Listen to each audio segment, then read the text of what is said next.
हर हर महादेव सभी को। सनातन धर्म में भाद्रपद मास के शुक्ल पक्ष की अष्टमी तिथि श्री राधा अष्टमी के नाम से प्रसिद्ध है। शास्त्रों में इस तिथि को श्री राधा जी का प्राकट्य दिवस माना गया है। श्री राधा जी ब्रजभानु की यज्ञ भूमि से प्रकट हुई थी। वेद तथा पुराण आदि में जिनका कृष्ण वल्लभा कहकर गुणगान किया गया है, वे श्री वृंदावनेश्वरी राधा सदा श्री कृष्ण को आनंद प्रदान करने वाली साध्वी कृष्ण प्रिया थी। कुछ महानुभव श्री राधा जी का प्राकट्य श्री वृषभानुपुरी बरसाना या उनके ननिहाल रावल ग्राम में प्रातः काल को मनाते हैं। कल्प भेद से ही ये मान्य है, पर पुराणों में मध्याह्न का वर्णन ही प्राप्त होता है। शास्त्रों में श्री राधा कृष्ण की शाश्वत शक्ति स्वरूपा एवं प्राणों की अधिष्ठात्री देवी के रूप में वर्णित है। अतः राधा जी की पूजा के बिना श्री कृष्ण जी की पूजा अधूरी मानी गई है। श्रीमद् देवी भागवत में श्री नारायण ने नारद जी के प्रति श्री राधे स्वाहा षडाक्षर मंत्र की अति प्राचीन परंपरा तथा विलक्षण महिमा के वर्णन प्रसंग में श्री राधा जी की पूजा अनिवार्यता का निरूपण करते हुए कहा है कि श्री राधा जी की पूजा न की जाए तो मनुष्य श्री कृष्ण की पूजा का अधिकार नहीं रखता। अतः समस्त वैष्णवों को चाहिए कि वे भगवती श्री राधा का अर्चन अवश्य करें। श्री राधा भगवान श्री कृष्ण के प्राणों की अधिष्ठात्री देवी हैं, इसीलिए भगवान उनके अधीन रहते हैं। यह संपूर्ण कामनाओं का राधन करती है, इसी कारण इनका श्री राधा नाम रखा गया है। जन्माष्टमी के बाद भाद्रपद माह में ही श्री राधा अष्टमी के त्योहार को मनाया जाता है। यह पर्व श्री राधा रानी को समर्पित है। इस खास दिन पर बरसाना समेत देश भर में खास उत्साह देखने को मिलता है। पौराणिक कथा के अनुसार भाद्रपद माह के शुक्ल पक्ष की अष्टमी पर श्री राधा रानी का जन्म बरसाना में हुआ था। इसीलिए इस दिन को राधा अष्टमी के रूप में मनाया जाता है। इस खास पर्व पर श्री कृष्ण भक्त बेसब्री से इंतजार करते हैं। राधा अष्टमी के लिए श्री राधा रानी के मंदिरों को बेहद सुंदर तरीके से सजाया जाता है और राधा रानी की विशेष उपासना की जाती है। राधा अष्टमी आज मनाई जाएगी। इस दिन पूजा करने का शुभ मुहूर्त सुबह 11:03 से लेकर दोपहर 1:32 तक रहेगा। मान्यता है कि इस दिन मुहूर्त में पूजा करने से दुगना फल प्राप्त होगा। जैसे भगवान श्री कृष्ण को समर्पित जन्माष्टमी का व्रत किया जाता है, ठीक वैसे ही राधा अष्टमी का व्रत भी किया जाता है। मान्यता है कि इस दिन राधा रानी के सच्चे मन से पूजा करने से वैवाहिक जीवन में खुशियों का आगमन होता है और पति पत्नी के रिश्तों में मजबूती आती है। इसके अलावा व्यक्ति को धन, ऐश्वर्य, आयु और सौभाग्य का आशीर्वाद भी प्राप्त होता है। आप राधा अष्टमी के दिन मालपुए का भोग अवश्य लगाएं। पुराणों के अनुसार राधा रानी को मालपुए काफ़ी पसंद हैं और भगवान श्री कृष्ण को भी राधा रानी के बनाए हुए मालपुए काफ़ी पसंद आते थे। राधा अष्टमी के दिन आप राधा रानी को रबड़ी का भोग भी लगा सकते हैं। रबड़ी का भोग किशोरी जी की सबसे पसंद में से एक माना जाता है। इसे आप घर पर भी आसानी से बना सकते हैं या फिर बाजार से भी ला सकते हैं। श्री कृष्ण भक्ति के अवतार देव ऋषि नारद ने एक बार भगवान सदाशिव के चरणों को प्रणाम करते हुए पूछा, हे महाभाग, मैं आपका दास हूँ, बतलाइए श्री राधा देवी लक्ष्मी है या देव पत्नी, महालक्ष्मी है या सरस्वती? क्या वे अदरंग विद्या हैं या वैष्णवी प्रकृति हैं? कहिए, वे वेद कन्या हैं अथवा मुनि कन्या हैं? सदाशिव बोले, हे मुनिवर, अन्य किसी लक्ष्मी की बात क्या कहें, कोटि कोटि महालक्ष्मी उनके चरण कमल की शोभा के सामने तुच्छ कही जाती हैं। हे नारद जी, एक मुंह से मैं अधिक क्या कहूँ, मैं तो श्री राधा के रूप, लावण्य और गुण आदि का वर्णन करने में अपने आप को असमर्थ पाता हूँ। उनके रूप की महिमा कहने में भी लज्जित हो रहा हूँ। तीनों लोक में कोई भी ऐसा समर्थ नहीं है जो उनके रूप आदि का वर्णन करके पार पा सके। उनकी रूप माधुरी जगत को मोहने वाले श्री कृष्ण को भी मोहित करने वाली है। यदि अंतमुख से चाहूं भी तो उनका वर्णन करने में मुझ में क्षमता नहीं है। नारद जी बोले, हे प्रभु, श्री राधिका जी के जन्म का महात्म्य सब प्रकार से श्रेष्ठ है।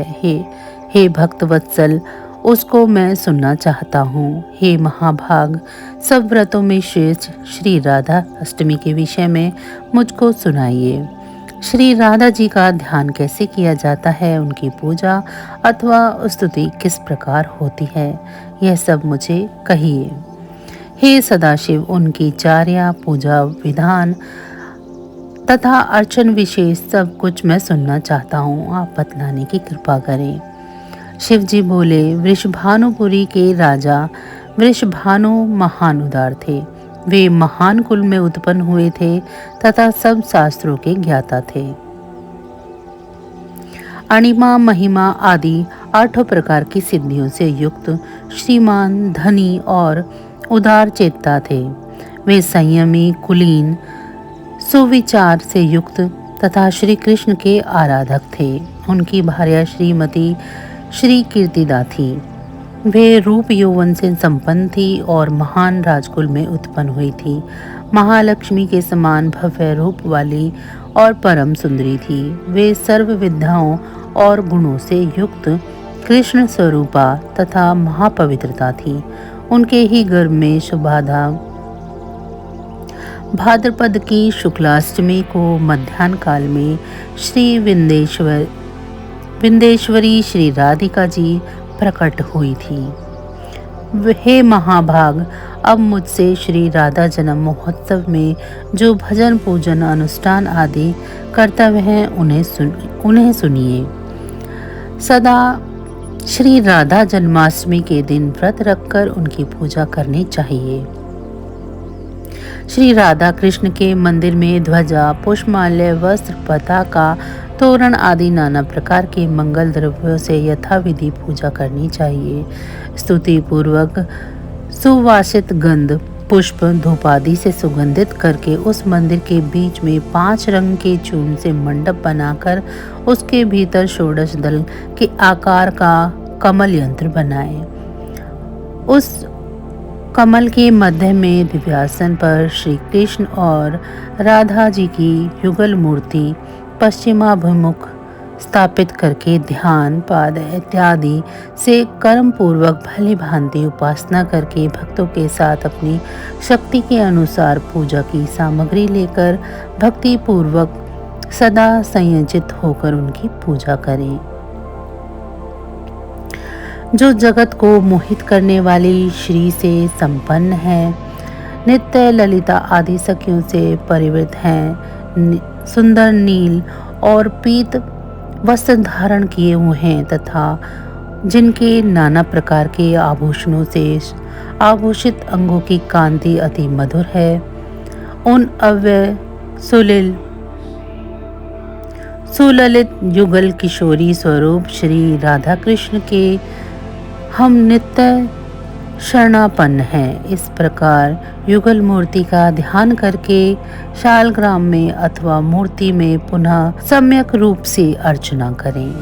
भगवान को निवेदन किए गए गंध, पुष्प, माल्य तथा चंदन आदि से समागत कृष्ण भक्तों की आराधना करें। श्री राधा जी की भक्ति में दचित होकर उनके लिए प्रस्तुत नैवेद्य, गंध, पुष्प, माल्य तथा चंदन आदि के द्वारा दिन में महोत्सव करें। पूजा करके दिन के अंत में भक्तों के साथ आनंद पूर्वक चरणोदक लेकर महाप्रसाद ग्रहण करें। फिर श्री राधा कृष्ण का स्मरण करते हुए रात में जागरण करें। चांदी और सोने की सुसंस्कृत मूर्ति रखकर उनकी पूजा करें। दूसरी कोई वार्ता न करते हुए नारी तथा बंधु बांधवों के साथ पुराण आदि से प्रतन पूर्वक इष्ट देवता श्री राधा कृष्ण के कथा कीर्तन का श्रवण करे। जो मनुष्य भक्ति पूर्वक श्री राधा जन्माष्टमी का यह शुभ अनुष्ठान करता है, उसके विषय में सब देवगण कहते हैं कि यही मनुष्य भूतल पर राधा भक्त है। इस अष्टमी को दिन रात एक एक पहर पर विधि पूर्वक श्री राधा माधव की पूजा करे। श्री राधा कृष्ण के अनुरुक्त रसिकाजनों के साथ आलाप करते हुए बारंबार श्री कृष्ण को याद करें। इस प्रकार महोत्सव करके परम आनंदित होके अंत में विधि पूर्वक साष्टांग प्रणाम करके जो पुरुष अथवा नारी राधा भक्ति परायण होकर श्री राधा जन्म महोत्सव करता है, वह श्री राधा कृष्ण के सागन्य में श्री वृंदावन में वास करता है। वह राधा भक्ति पारायण होकर व्रजवासी बनता है। श्री राधा जन्म महोत्सव का गुण कीर्तन करने से मनुष्य भव बंधन से मुक्त हो जाता है। राधा नाम की तथा राधा जन्माष्टमी व्रत की महिमा जो मनुष्य राधा राधा कहता है तथा स्मरण करता है, वह सब तीर्थों के संस्कार से युक्त होकर सब प्रकार की विद्याओं में कुशल बनता है। जो राधा राधा कहता है, राधा राधा कहकर पूजा करता है, राधा राधा में जिसकी निष्ठा है, वह महाभाग श्री वृंदावन में श्री राधा का सहचर होता है। इस विश्व ब्रह्मांड में यह पृथ्वी धन्य है, पृथ्वी पर वृंदापुनी पुरी धन्य है, वृंदावन में सती श्री राधा जी धन्य है, जिनका ध्यान बड़े बड़े मुनिवर करते हैं। जो ब्रह्मा आदि देवताओं की परम आद्या हैं, जिनकी सेवा देवता करते हैं, उन श्री राधिका जी को जो भजता है, मैं उसको भजता हूँ। हे महाभाग, उनके उत्तम मंत्र का जाप करो और दिन रात राधा राधा बोलते हुए नाम कीर्तन करो। जो मनुष्य कृष्ण के साथ राधा का नाम कीर्तन करता है, उसके महात्म्य का वर्णन मैं नहीं कर सकता और ना उसका पार पा सकता हूँ। राधा नाम स्मरण कदापि निष्फल नहीं जाता। यह सब तीर्थों का फल प्रदान करता है। श्री राधा जी सर्व तीर्थमयी हैं तथा ऐश्वर्यमयी हैं। श्री राधा भक्त के घर में से कभी लक्ष्मी विमुख नहीं होती है। हे नारद, उसके घर में श्री राधा जी के साथ श्री कृष्ण भी वास करते हैं। श्री राधा कृष्ण जिनके इष्ट देवता हैं, उनके लिए ये श्रेष्ठ व्रत है। उनके घर में श्री हरि देह से मन से कदापि पृथक नहीं होते। यह सब सुनकर मुनि श्रेष्ठ नारद ने प्रणत होकर यथोक्त रीति से श्री राधाष्टमी का यजन पूजन किया। जो मनुष्य इस लोक में राधा जन्माष्टमी व्रत की कथा श्रवण करता है, वह सुखी मानी धनी और सर्वगुण संपन्न हो जाता है। जो मनुष्य भक्ति पूर्वक श्री राधा जी का मंत्र जाप अथवा नाम स्मरण करता है, वह धर्मात्मी हो धर्म प्राप्त करता है। यथार्थी हो तो धन पाता है, कामार्थी हो तो पूर्ण कामी हो जाता है और मोक्षार्थी हो तो मोक्ष प्राप्त करता है। कृष्ण भक्त वैष्णव सर्वदा अनुसरण होकर जब भी श्री राधा जी की भक्ति प्राप्त करता है तो सुखी, विवेकी और निष्काम हो जाता है। अन्य व्रतों की भांति इस दिन भी प्रातः उठकर स्नान आदि क्रियाओं से निर्वृत्त होकर श्री राधा जी का विधिवत पूजन करना चाहिए। इस पूजन हेतु मध्याह्न का समय उपयुक्त माना गया है। इस दिन पूजा स्थल में ध्वजा, पुष्प, वस्त्र, पताका, तोरण आदि व विभिन्न प्रकार के मिष्ठानों एवं फलों से श्री राधा जी की स्तुति करनी चाहिए। पूजन स्थल में 5 रंगों से मंडप सजाएं। उसके भीतर षोडश दल के आकार का कमल यंत्र बनाएं। उस कमल के मध्य में दिव्य आसन पर श्री राधा कृष्ण की युगल मूर्ति पश्चिमाभिमुख करके स्थापित करें। बंधु बांधवों सहित अपनी सामर्थ्य अनुसार पूजा की सामग्री लेकर भक्ति भाव से भगवान की स्तुति गाएं। दिन में हरि चर्चा में समय बिताएं और रात्रि में नाम कीर्तन करें। एक समय फलहार करें, मंदिर में दीपदान करें। तो बस आज की जानकारी इतनी ही थी। फिर मिलेंगे हम आपको ऐसी ही किसी अन्य जानकारी के साथ अगली वीडियो में। तब तक अगर आपको मेरी ये जानकारी अच्छी लगी है तो वीडियो को लाइक करें। चैनल को अभी तक सब्सक्राइब नहीं किया है तो चैनल को सब्सक्राइब कर लें, ये बिल्कुल फ्री है। और कमेंट बॉक्स में राधे राधे ज़रूर लिखें। इसी के साथ भगवान भोलेनाथ की कृपा दृष्टि आप सभी पर सदैव बनी रहे। आप सभी का बहुत बहुत धन्यवाद। जय श्री राधे। राधे राधे।